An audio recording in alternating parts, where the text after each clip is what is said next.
देशात पेट्रोल 18 तर डिझेल 35 रुपयांनी महाग होण्याची शक्यता. आखातातील युद्धामुळे कच्च्या तेलाचे दर भडकल्यानं इंधनाचा भडका उडणार असल्याचे संकेत. राज्यात आजपासून 3 दिवस उष्णतेच्या लाटेचा इशारा. मराठवाड्यासह विदर्भातील अनेक जिल्ह्यांना उष्णतेचा येलो अलर्ट.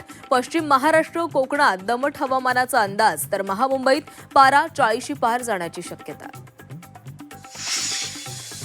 वरळीमध्ये आंबेडकर जयंती मिरवणुकीतील डीजेवरून तयार झालेला वाद अखेर निवळला. पोलिसांनी विशिष्ट मर्यादेमध्ये परवानगी दिल्यानंतर भीम अनुयायांचं आंदोलन मागे. डॉक्टर बाबासाहेब आंबेडकरांच्या जयंतीनिमित्त राज ठाकरेंनी लिहिलेली पोस्ट चर्चेत.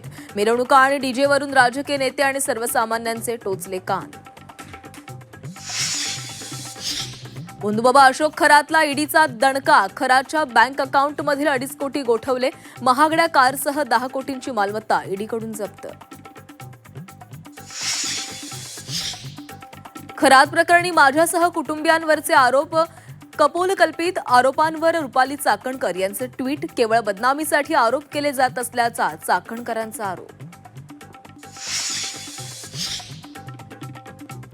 लोकसभेच्या जागा 543 वरून 850 होणार. 131व्या घटना दुरुस्तीचा केंद्र सरकारचा प्रस्ताव. गुरुवारी लोकसभेमध्ये नारी शक्ती वंदन विधेयक मांडले जाणार. महिला आरक्षणासाठी सरकारचा मोठा निर्णय. बिहारमधील नितीश पर्व संपलं. नितीश कुमारांच्या राजीनाम्यानंतर आता भाजपचा मुख्यमंत्री होणार. भाजपकडून सम्राट चौधरी यांचं नाव जवळपास निश्चित.